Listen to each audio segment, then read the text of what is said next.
Hi, how are we all doing today? My name is David Gugino, and in today's book review, I've got a little thin book here today. See, it's pretty little. I believe it is about, not even 100 pages long. It is, well, I'm sorry, yes it is. It is 130 pages long. So now, this book is very little. It doesn't take you long to read, but this book was actually written by a guy who gave a speech in 2014, going on almost 12 years ago, and the speech was called Make Your Bed. And it was a guy whose name was Admiral William McRaven, as an admiral, as when he was a Navy SEAL, and then he gave a speech that was so good, it went viral, it had like 10 million views, and the crazy part about this speech is that everything he said was so basic and so true, and he learned it all in the military. He didn't go in the military knowing all this, he learned it all while being in the military. So the book I have for everyone today is Make Your Bed by Admiral William McRaven. Now, for those of you who have heard this speech, it's very, very good. I believe it's like a 30-minute long speech, but he gave it to the University of Texas for the graduate class, and now listen to what he has to say. Now, some stories in this book, most of it is a story that ends up with the lesson, so I'm going to work really hard to summarize some of the stories that he has, but when you hear Make Your Bed, you think of do it first thing in the morning. Now, the first thing that I think about when it comes to making your bed is, how many people do you think make their bed every morning before they leave for the day? Because honestly, it's not a hard task, but it is a task that people do not care about. It's like flossing your teeth. You will be amazed about the facts of like what flossing does, or what happens to your teeth when you don't floss. Think about that. When you don't make your bed in the morning, how are you going to start your day with something positive if you don't make your bed? Now you might think, well, I'll start off with something different, or something positive that's different, like studying something or cleaning and stuff like that. I'm like, yeah, but starting off as in you make your bed right when you roll out of bed. That, and your alarm goes off and you're awake, that is when you start making your bed. That is like right then and there is when you start. You're all dazed and just got done from sleeping about 8 hours, but that's what makes the change. Because that means you are doing something immediately right when you get up. Immediately when there's the opportunity. Not later, not like later that morning, just right there. But what Admiral William H. McRaven has to say in the beginning. And this is where he talks about making your bed. Now, the story that he brings up is in the Navy SEAL training, they all come in and burst through your doors super early in the morning, and the first thing you have to do is start making your bed. You have to do it at a certain speed, and everything has to be correct. And if it's not correct, not only do you get punished, but your whole team gets punished, not just with working out, but then you also have to do it again. That he has is he was trained to be a SEAL, and he made his bed, and someone came in and checked his bed. You have to make sure that everything's folded correctly, and everything has to be a certain tightness. As in, it can't just be folded and all slopped around. It all has to be tight, the pillow has to be in a certain place, and the blankets and the covers have to be folded and maneuvered in a way to where it's just tight, and it doesn't take long to make, but you have to make it correctly. So what happens, flips it, and it bounces up enough to where you can catch it. So the elasticity, because of the tightness, was so good, it bounced and he was able to catch it. So now, when it comes to making your bed, the punishment you get is something called high-end surfing, where you're in the really cold, I believe it's the Atlantic Ocean, doing exercises there. And then, this is probably the worst part, they do something called sugar cookie, where you roll around, and then when it gets in your clothes, the sand cuts you. In your clothes, and you're wearing your clothes, you're going to have a very, very hard and uncomfortable day. So just think about that. But what he has here at the end of that story and at the beginning of this book is this right here. So listen to this. They all understood that life is hard and that sometimes there is a little you can do to affect the outcome of your day. In battle, soldiers die. Families grieve. Your days are long and filled with anxious moments. You search for something that can give you solace, that can motivate you to begin your day, that can be a sense of pride in an oftentimes ugly world. But it is not just combat, it is daily life that needs the same sense of structure. Nothing can replace the strength and comfort of one's faith. But sometimes a simple act of making your bed can give you the lift you need to start your day, and provide you with the satisfaction to end it right. If you want to change your life and maybe the world, start off by making your bed. So think about that in the paragraph right here. You search for something that can give you solace, that can motivate you to begin your day.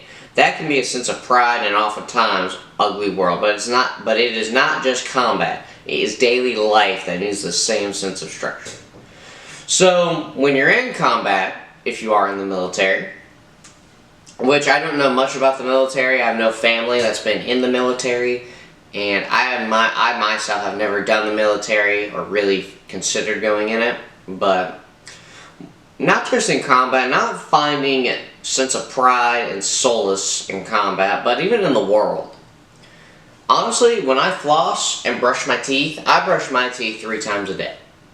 I brush them 3 times a day, I floss, I do mouthwash, and yes, my teeth are not crazy white, but they've gotten significantly whiter, but I take pride in knowing that I at least take care of my mouth.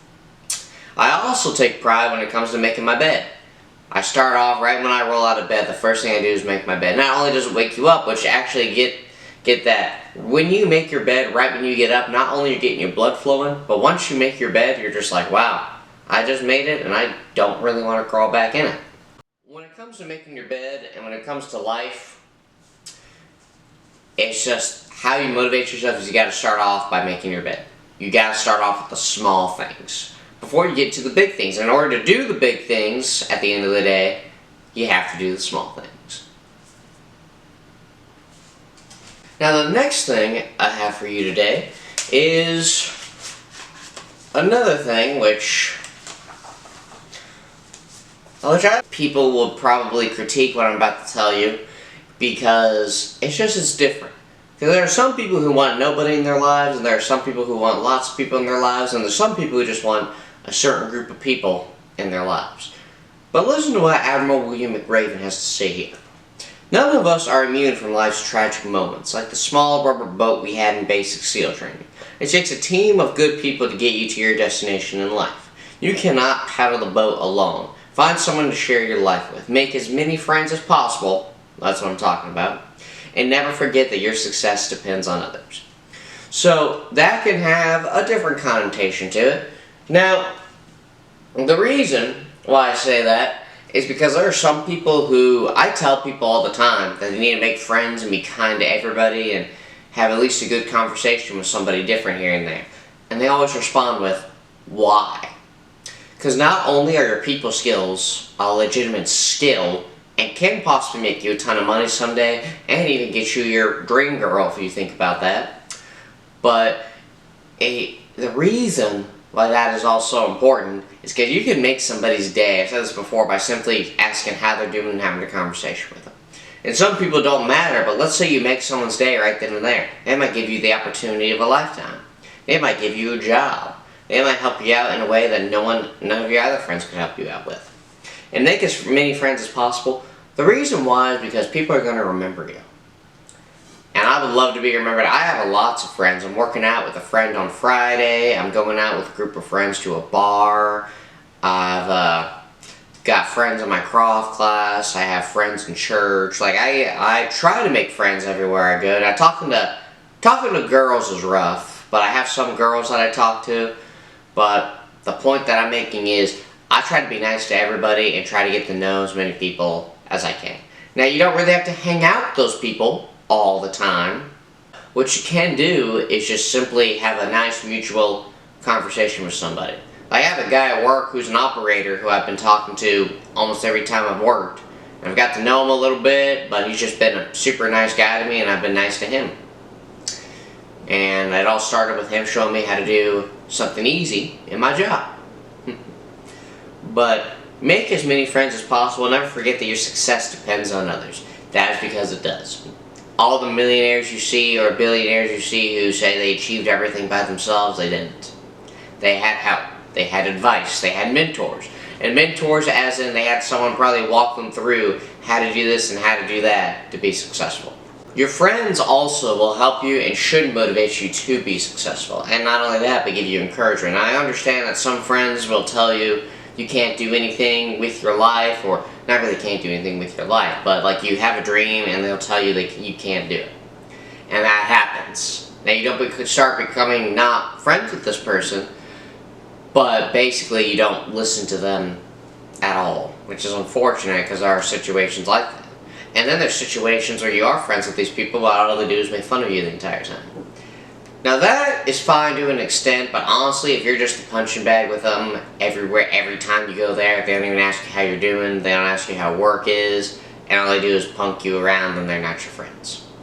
And for those of you who are in a situation like that, you don't find new friends, you just tell them, I want you guys to stop making fun of me so much. It might be little stuff, it might not be stuff that's super mean, if it's all the time and that's what they do and that's your reputation, then it has to stop. Now when I say it has to stop, there are people who say if they're mean to you or they tease you, it means they like you. That's part of it, but if it's all the time and you eventually will get sick of it. You're just going to be like, you know what, I'm done with this now. Now if it's a girl on the other hand, if they're teasing you, that probably means she likes you. But friends as possible, and likely to use the boat for example. Flipping those boats and running those boats and carrying those boats all take people.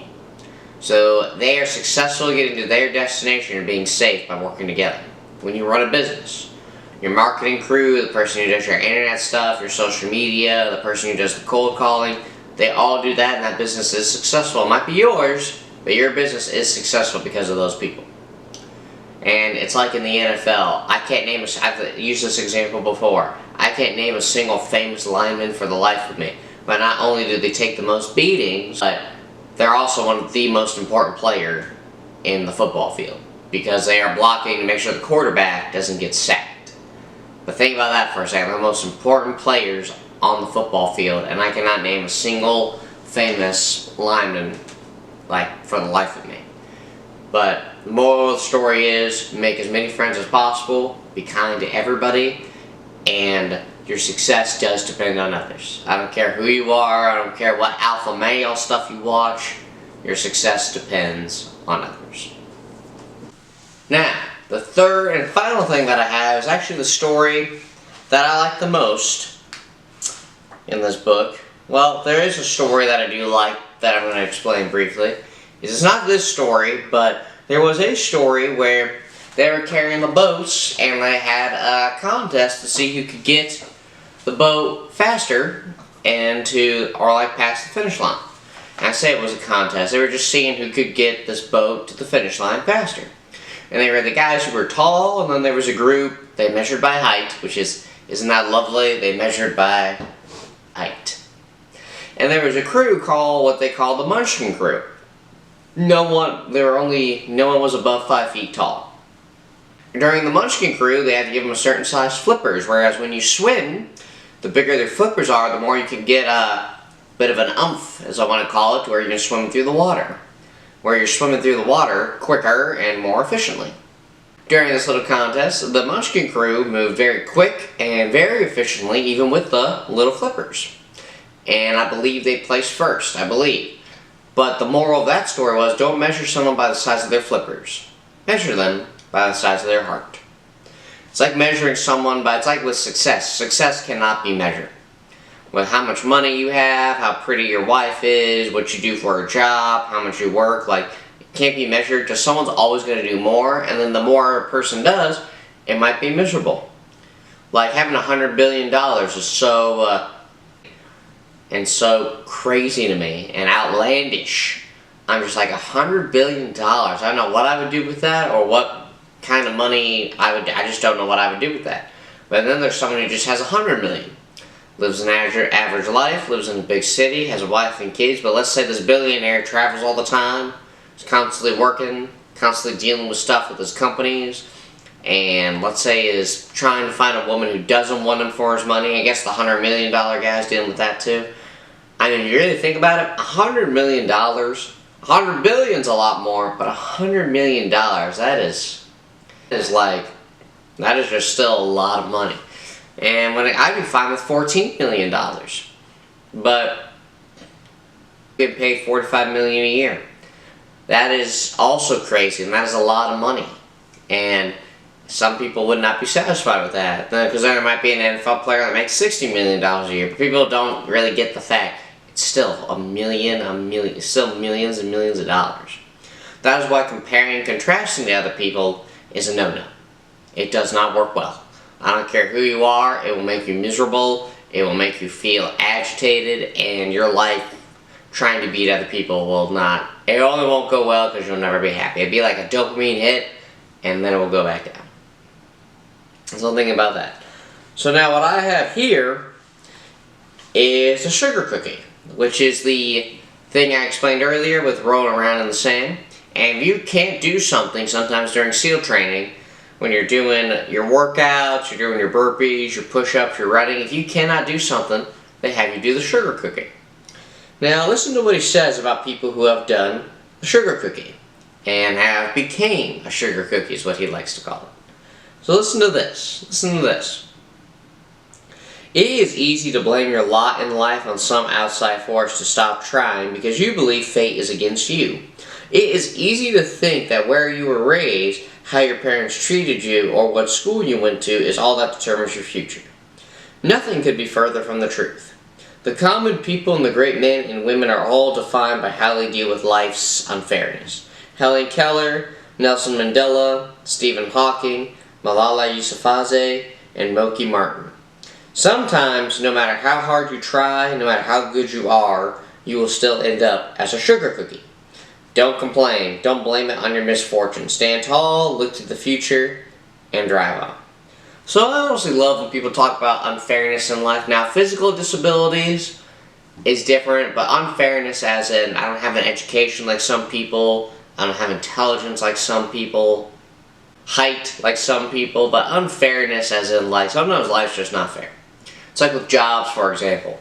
You're the guy that gets punked around by the boss and he's nice to everybody but you. Or like you work a job and you work a crappy job and like I say, comparing and contrasting to people, yeah, he makes more money than I do and he does this. I mean, probably wonder, why is that so interesting? Because that's so true. You have to deal with life's unfairness. And I really like the way parents treated you. Honestly, young people think, I have strict parents. I mean, I don't live with them anymore, but when I was younger, I had strict parents and it didn't affect me at all. I'm just like, nope, they were just trying to parent. Your parents are strict because they love you. And they are also strict because they have high standards for you. If they didn't, they'd be nice to you and let you do things like drugs, sneak out of the house, have people over when you're not supposed to, stuff like that. And the other thing I says, nothing could be further from the truth. The common and great men, well, no, I'm sorry, not that. Now, it is easy to blame your lot in life on some outside force to stop trying because you believe fate is against you. That is also true. You cannot blame outside forces on your life. Like with the sugar cookie, the making your bed, and the drill sergeant screaming in your face, doing the boats. If you cannot do something, you cannot blame life. A majority of the time, it is your fault. And when it comes to life, life puts you there for a reason.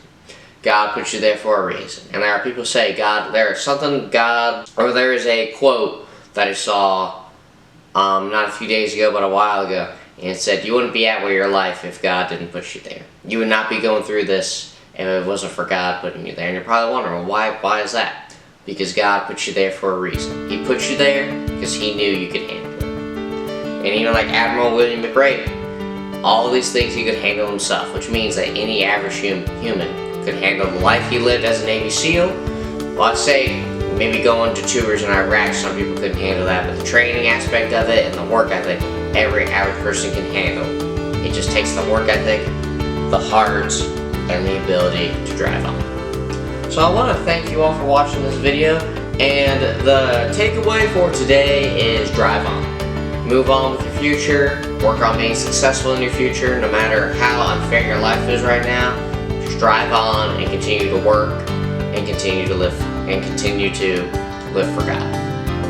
And not only that, but continue to don't be worried when you end up as a sugar cookie. So continue to drive on and don't worry if you end up like a sugar cookie. So I want to thank you all for watching. I hope you all have a great day. I hope you all have a Merry Christmas as well. And make good choices on Christmas.